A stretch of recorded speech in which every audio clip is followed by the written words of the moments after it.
सोचिए कि एक कोई बहुत ही बड़ी ब्लॉकबस्टर फिल्म चल रही है। पहला सीन है एक घना जंगल। हाँ, एकदम कोई डार्क और मिस्टीरियस सा सीन। बिल्कुल। और वहाँ एक अनाथ बच्चा है जिसे बस उसके हाल पर छोड़ दिया गया है। धूल में सना हुआ बच्चा जो जानवरों के बीच पल रहा है। मतलब कोई भी उसे देख के ये कह ही नहीं सकता कि इसमें कुछ खास बात है।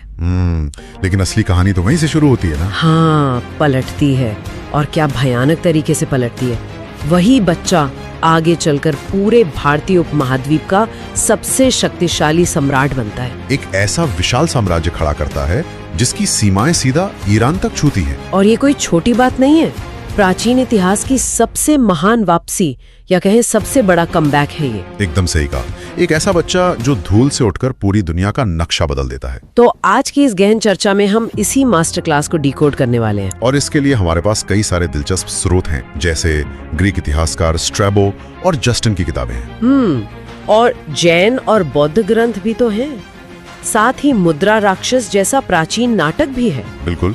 मतलब हम इन सभी अलग अलग नजरियों को मिलाकर देखेंगे बिना किसी एक का पक्ष लिए, क्योंकि हमें ये समझना है कि सिकंदर के जनरलों को हराने वाला ये महाबली इंसान अपने जीवन के आखिरी दिनों में सब कुछ छोड़ छाड़कर एक गुफा में सन्यासी क्यों बन गया। तो चलिए इसे थोड़ा गहराई से समझते हैं। ये सच में एक ऐसा सफर है जो किसी को भी हैरान कर सकता है। जब हम इन सारे विरोधाभासी स्रोतों को एक साथ रखते हैं तो सिर्फ एक राजा की कहानी नहीं दिखती। तो फिर क्या दिखता है? देखिए, ये दरअसल नियंत्रण यानी कंट्रोल की एक बहुत ही गहरी मनोवैज्ञानिक दास्तान है। एक इंसान बाहरी दुनिया पर कितना कंट्रोल कर सकता है और अंत में उसे अपने ही अंदर के कंट्रोल से कैसे लड़ना पड़ता है। वाओ, ये तो बहुत ही डीप है। तो शुरुआत उसी पहली से करते हैं। मैं बौद्ध ग्रंथ महावंश और कुछ जैन स्रोतों के अनुवाद पढ़ रही थी और चंद्रगुप्त की उत्पत्ति के बारे में सब अलग अलग ही कहानी बता रहे हैं। हाँ, वहाँ बहुत विरोधाभास है।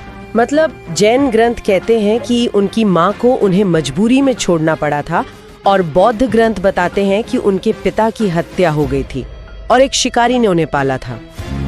लेकिन दोनों में एक बात कॉमन है कि उनकी शुरुआत बहुत ही विनम्र और कठिन थी। हाँ, और सबसे दिलचस्प हिस्सा तो वो है जहाँ उनकी मुलाकात चाणक्य से होती है। मैंने महावंश में पढ़ा कि चाणक्य ने असल में उन्हें खोजा कैसे था। वो काफी अजीब लेकिन शानदार किस्सा है। वो राजा प्रजा की खेल वाली घटना की बात करिए ना। बिल्कुल। चाणक्य एक दिन जंगल से गुजर रहे थे और उन्होंने देखा कि कुछ बच्चे एक नाटक कर रहे हैं। युवा चंद्रगुप्त वहाँ राजा की भूमिका में थे और वो जिस तरह से न्याय कर रहे थे वो कमाल था। हाँ, मतलब वो अपराधियों की तरह पेश किए गए बच्चों को सजा दे रहे थे और फिर अचानक से उन्हें माफ भी कर रहे थे। उस बच्चे के अंदर का वो शाही अंदाज देखकर चाणक्य इतने हैरान हुए कि उन्होंने तुरंत उस बच्चे के पालक पिता को 1000 सोने के सिक्के दिए और उसे खरीद लिया। 1000 सोने के सिक्के उस जमाने में बहुत बड़ी रकम होती थी।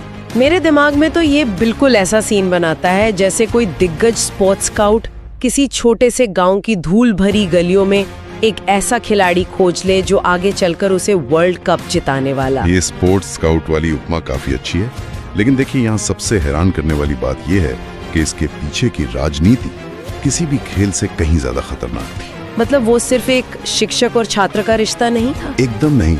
चाणक्य, जिन्हें हम कौटिल्य भी कहते हैं, कोई साधारण गुरु नहीं थे। वो एक बेहद विद्वान लेकिन क्रोधी ब्राह्मण थे जिन्हें मगध के क्रूर सम्राट धनानंद ने बहुत बुरी तरह अपमानित करके अपने दरबार से निकाल दिया था। तो ये सब बदले की आग थी। बिल्कुल। उसी अपमान की आग में जलते हुए चाणक्य ने अपनी शिखा खोल दी थी और नंद वंश को उखाड़ फेंकने की कसम खाई थी। उन्हें एक ऐसे हथियार की जरूरत थी जो उनके इस मिशन को पूरा कर सके। तो मतलब वो सिर्फ एक बच्चे को पढ़ा लिखा नहीं रहे थे, बल्कि एक अस्त्र तैयार कर रहे थे। एकदम सही। उन्होंने चंद्रगुप्त को तक्षशिला ले जाकर जो भी सिखाया वो कोई साधारण किताबी ज्ञान नहीं था।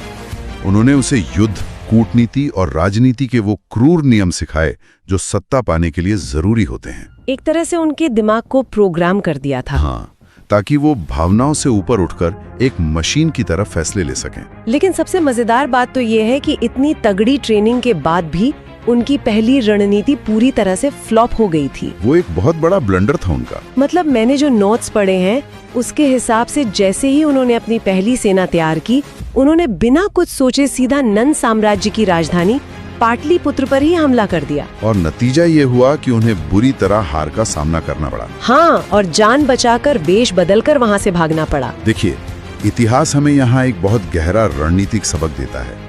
राजधानी पर सीधा हमला करना किसी भी नई सेना के लिए सबसे बड़ी भूल होती है, क्योंकि राजधानी हमेशा सबसे सुरक्षित होती है और वहाँ सबसे वफादार सेना होती है।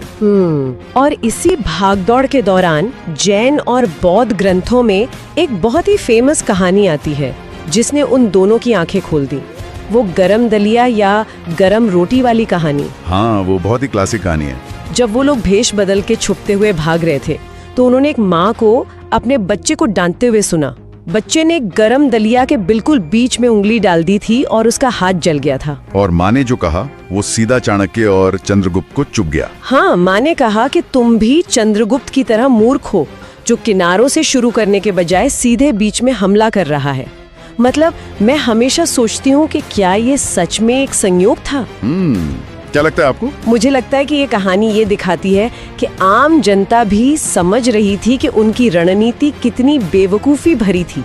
मतलब ये तो ऐसा है जैसे कोई ओवन से निकले एकदम खौलते हुए गरम पिज्जा को बिल्कुल बीच से काटने की कोशिश करे और अपना मुंह जला ले। हाँ, बिल्कुल सही उपमा है। उसी में है ना कि पहले किनारों से क्रस्ट खाया जाए जहाँ थोड़ा तापमान कम होता है। ये पिज्जा वाला उदाहरण इस पूरे रणनीति का मैकेनिज्म बहुत अच्छे से समझा देता है। सामरिक नजरिए से देखें तो साम्राज्य की जो सीमाएं होती हैं वो हमेशा सबसे कमजोर होती हैं, क्योंकि वहाँ तक रसद और मदद पहुँचने में टाइम लगता है। एग्जैक्टली। और वहाँ के स्थानीय शासक भी अक्सर केंद्र सरकार से नाराज होते हैं।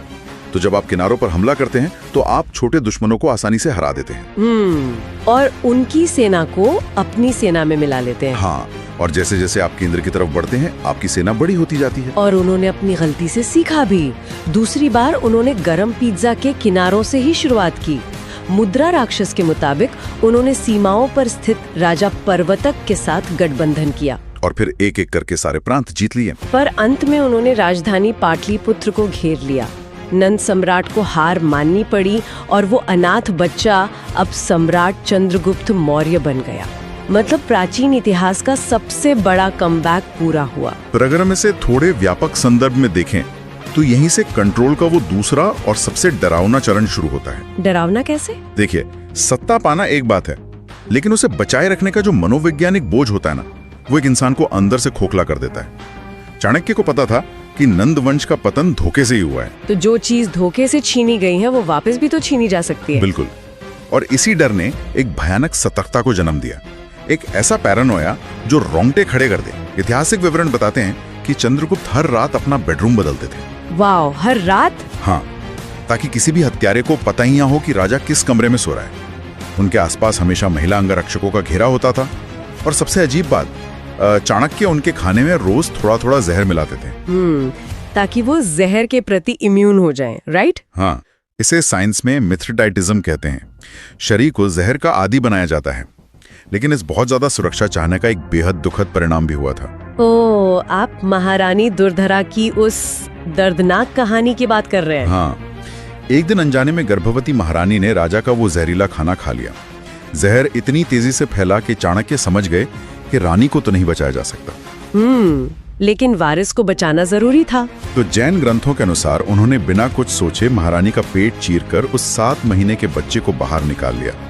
उस बच्चे के माथे पर जहर की एक बूंद लग गई थी जिससे एक बिंदु बन गया था। और इसीलिए उस बच्चे का नाम बिंदुसार रखा गया, जो बाद में अगला सम्राट बना। मतलब ये घटना दिखाती है कि सत्ता को बचाए रखने की मानवीय कीमत कितनी भयानक हो सकती है। बिल्कुल। वो इंसान बाहर दुनिया जीत रहा था पर अपने ही घर में खाने से डर रहा था। तो मतलब अंदरूनी राजनीति तो खतरनाक थी ही, लेकिन उन्हें बाहर से भी बड़ा खतरा था।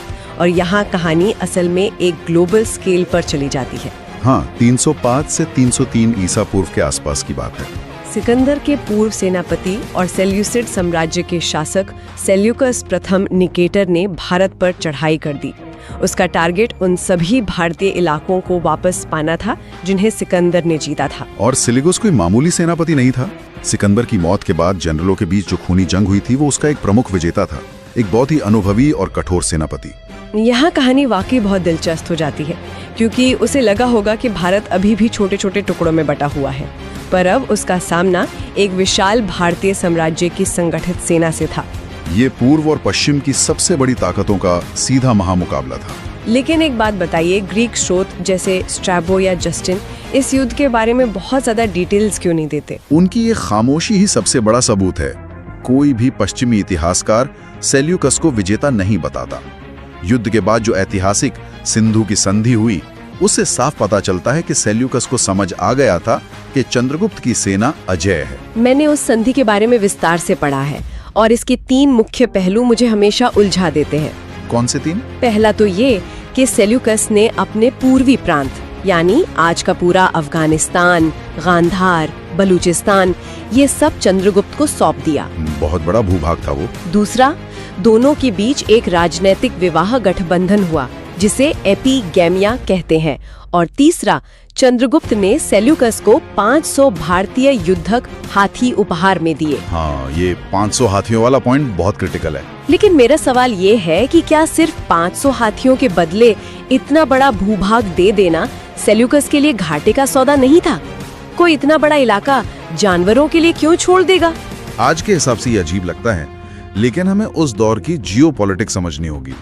उस वक्त ये हाथी सिर्फ जानवर नहीं थे, वो प्राचीन दुनिया के मेन बैटल टैंक हुआ करते थे। अच्छा, तो मतलब वो मिलिट्री एसेट थे। एकदम। और सेल्यूकस का मुख्य दुश्मन चंद्रगुप्त नहीं था, उसका असली दुश्मन पश्चिम में था, एंटेगनस। सेल्यूकस को बंजर जमीन से ज्यादा एक ऐसी ताकत की जरूरत थी जो पश्चिम के युद्ध जीत सके। तो क्या सच में उन 500 हाथियों ने पश्चिम में पावर बैलेंस को शिफ्ट कर दिया? बिल्कुल, गेम बदल दिया था। 301 ईसा पूर्व में इप्सिस का युद्ध हुआ था। सेल्यूकस ने इन्हीं हाथियों को मैदान में उतारा और ग्रीक घुड़सवार सेना हाथियों के आकार और गंध से डरकर तितर-बितर हो गई। वाह, मतलब चंद्रगुप्त ने भारत में बैठे बैठे पश्चिमी दुनिया का नक्शा बदल दिया। हाँ, और इस विवाह गठबंधन से फायदा ये हुआ कि दोनों साम्राज्यों की सीमा पूरी तरह सुरक्षित हो गई। ग्रीक राजदूत मेगास्थनीज चंद्रगुप्त के दरबार में रहने लगा। तो अब हमारे सामने एक ऐसे इंसान की तस्वीर है जिसके पास सब कुछ है।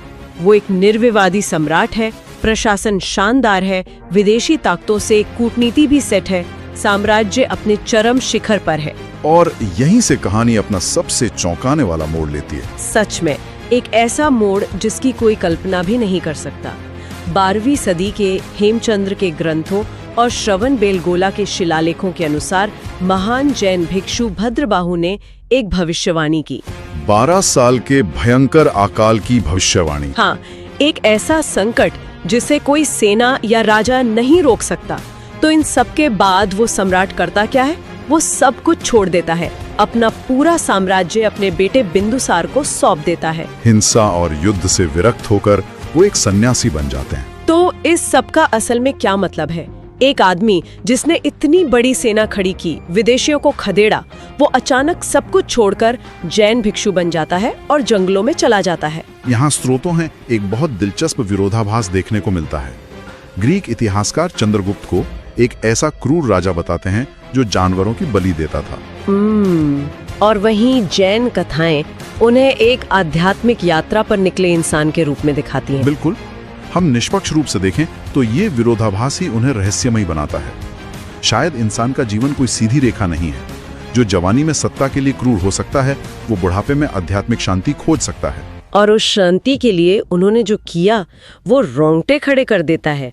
वो भद्रबाहु के साथ दक्षिण भारत के श्रवण बेलगोला चले गए और संथारा या सल्लेखना प्रथा के जरिए अपने प्राण त्याग दिए। ध्यान में बैठकर धीरे धीरे अन्न और जल छोड़ देना। एक ऐसा आदमी जो कभी सबसे बड़ी सेना का सेनापति था, जो हर रात हत्यारों के डर से कमरे बदलता था, उसने अपनी इच्छा से शांतिपूर्वक प्राण त्याग दिए। ये यात्रा दिखाती है कि बाहरी सत्ता का भ्रम टूटने पर इंसान कैसे सब कुछ छोड़ सकता है। तो ये थी एक अनाथ से सम्राट और फिर सन्यासी बनने की अद्भुत यात्रा, जिसने भारत की सीमाओं को हमेशा के लिए परिभाषित कर दिया। एक ऐसा जीवन जो आज भी हमें बहुत कुछ सोचने पर मजबूर करता है। बिल्कुल। तो जाने से पहले जरा इस पर विचार कीजिएगा, उस व्यक्ति के दिमाग में आखिर क्या चल रहा होगा जिसने दुनिया की सबसे शक्तिशाली सेना को हराया, इतना बड़ा साम्राज्य बनाया, पर अंत में उसे लगा कि सबसे बड़ी विजय दुनिया को जीतने में नहीं बल्कि खुद की इच्छाओं को जीतने में है। क्या सत्ता की चरम सीमा ही वैराग्य का पहला कदम होती है? सोचने वाली बात है ना। खैर, हम मिलेंगे अगली गहन चर्चा में। तब तक के लिए विचार करते रहिए।